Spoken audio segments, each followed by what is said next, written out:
Looking at that budget TrunkHeart Unkillable again, but this time we're going to use a real budget team. That's right, all rares.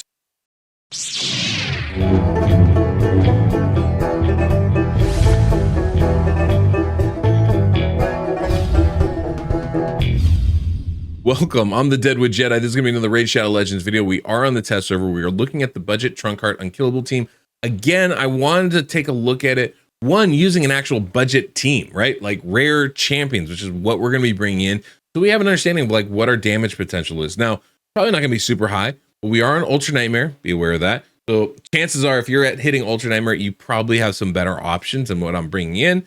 And two, even if we can do a 4-key on Ultra Nightmare, we're probably going to be able to 2-key on Nightmare. So damage potential definitely changes based on the difficulty, and we should be able to do a better job at lower difficulty. So keep that in mind too. And since the team works for Brutal, Nightmare, Ultra Nightmare, this is kind of your baby step. This is your starting point, and you kind of go from there. That said, I'm also want to let you guys know I've been playing around with it, and I was looking at using block damage or block debuff champions. Unfortunately, they really don't work. Because we get so much cooldown from both Emic and Painkeeper, unless they have a 5-turn cooldown on that block debuff ability, it's never going to land at just the right spot to block affinity debuffs. And that's what we're talking about, affinity debuffs. Again, the stun doesn't matter when it comes right down to it. But affinity debuffs is the key, and unfortunately, block debuff just doesn't work because of that. And so you just kind of got to be aware of that. Unfortunately, like the cooldown is too quick, and so it ends up going a little bit too early. Now, if you do have someone on a 5-turn cooldown, like a Man-Eater, it is very doable.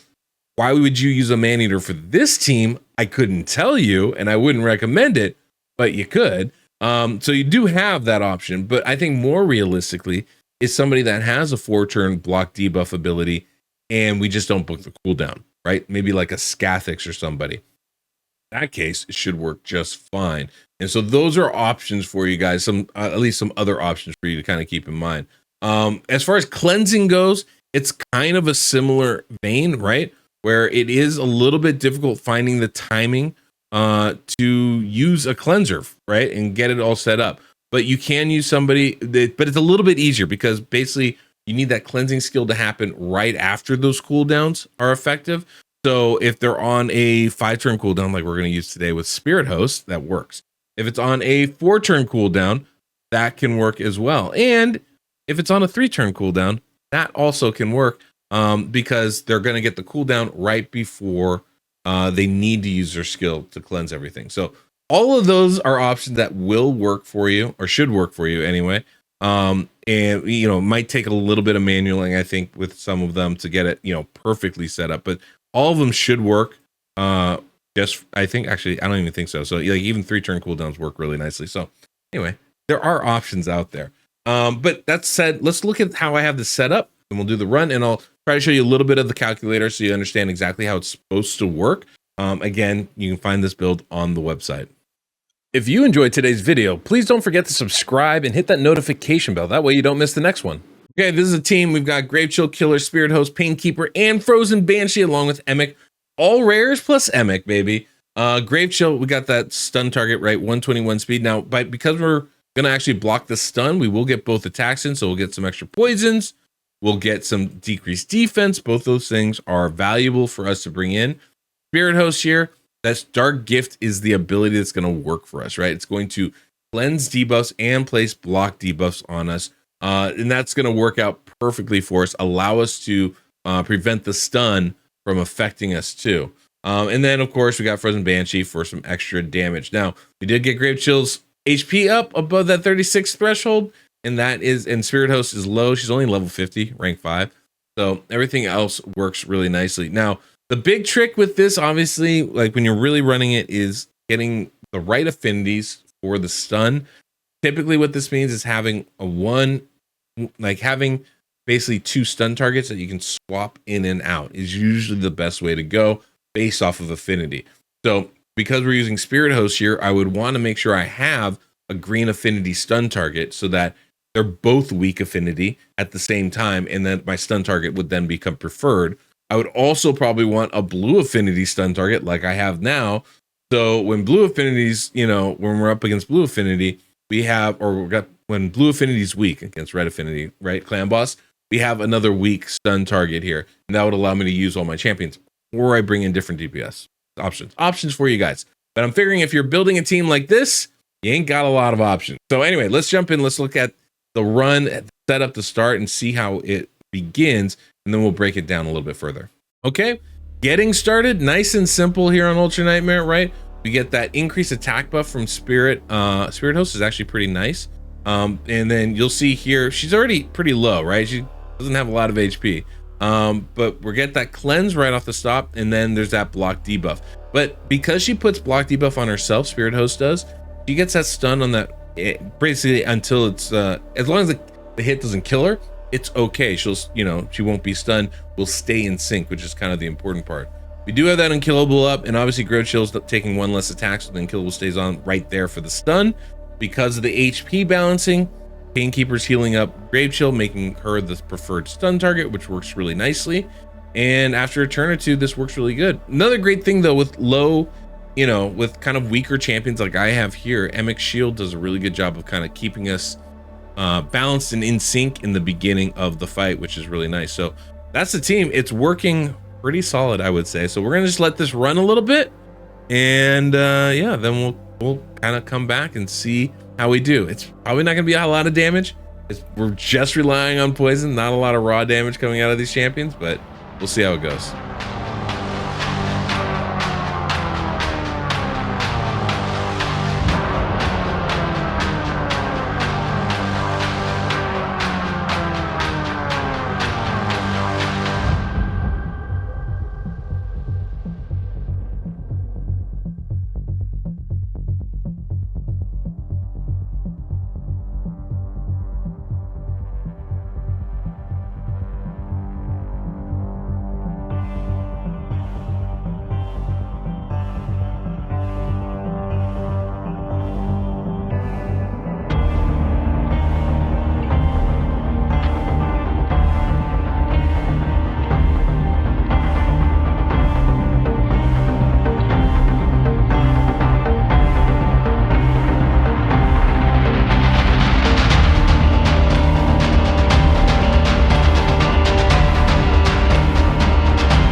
All right, 22 million. It's just short of 3 key damage. I have to be open and honest. Frozen Banshee, Grave Chill Killer, probably built with a little bit more damage than most people are going to be able to do. I was noticing Frozen Banshee hitting for like 70k. I'm like, I've never been able to do that. I forgot I had juiced her kit a little bit before when I built her. So yeah, maybe it's a little bit high than most people would be able to do, but I think it's a very much easy 4 key for Ultra Nightmare. And if you can bring in some actual damage dealing champions, I think or like really good poisoners, not to say Frozen Banshee and Grave Chill are bad, but you know, there are preferred choices, I think, for this. But so if you could do that, I could easily see this being a very easy 3 key team to build. So I just want to show you guys really quick what this looks like in the calculator here. You can see I've got everybody input over there on the left, including Spirit Host. And for Ultra Nightmare here, we just have that 1 turn delay, and we're cleansing the affinity debuff. You can see that here every turn. And then we're placing block debuff. And that block debuff is going to block the stun from landing on us, which is absolutely crucial. You'll also notice on Ultra Nightmare that, yes, our stun target can go first. That's okay. We're designed for that. Even if the slow debuff lands, we'll cleanse it. If the slow debuff doesn't land, that's okay too. Like you'll see on Void, what ends up happening is if Spirit Host can resist it, she'll end up just going first, which is normally how it works. So it should be fine either way. I haven't fully tested it. I still can't do affinity on the test server. So it's not always perfect, right? It's a little bit, you know, it's one of those things where there are probably some outside cases where it might fail. Just be aware of that, but this should work on all affinities with that cleansing ability. Just remember, I just want to cover this again. Block debuff is an issue. Not going to be viable for this, right? Unless you don't have a champion fully booked. In that case, it could be very viable. But remember, it's got to be 5-turn cooldown. You're going to use block debuff. 5 turns is a lot. So, I mean, that could be great for a lot of people that just haven't booked champions yet. So that's definitely something to keep in mind. Also, be aware if you're going to try to use somebody like a Sepulchre Sentinel, it's not going to work because remember, it's not just block debuff, it's also block. It's also got an increased defense buff in there, right? And that's going to throw things off because stun targeting, Fan Boss likes to avoid things like increased defense or reflect damage or counterattack. So you got to be careful with those things, right? Also, you got to be careful using, I'm not saying you can't, I'm just saying be careful because I haven't tested them yet, using things like counterattack or ally attack because of Painkeeper's turn meter boost on that A1. It can get a little wonky, so that's typically what has happened in the past. So always just be careful. Make sure you test in the calculator. It should be able to tell you, but obviously Spirit Affinity might get a little bit iffy. Spirit Affinity, the trick is always what happens if somebody resists the debuff. It's not just about, you know, when they get slowed, can we stay in sync? But it's also what happens if they don't get slowed, but somebody else does.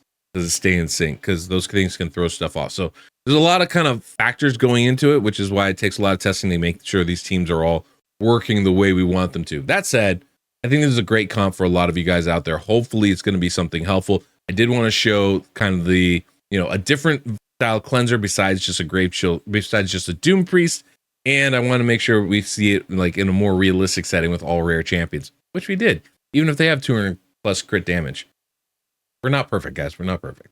Anyway, guys, thanks so much for watching. Please don't forget to subscribe, hit that notification bell so you don't miss the next one of these. Hit that like button so other people can watch these videos.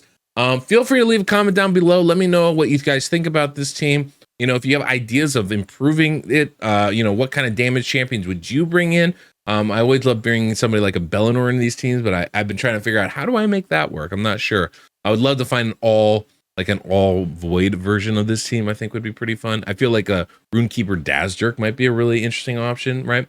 So there's some things I've been thinking about. Anyway, guys, thank you so much for watching, and yeah, until next we meet, the Deadwood Jedi.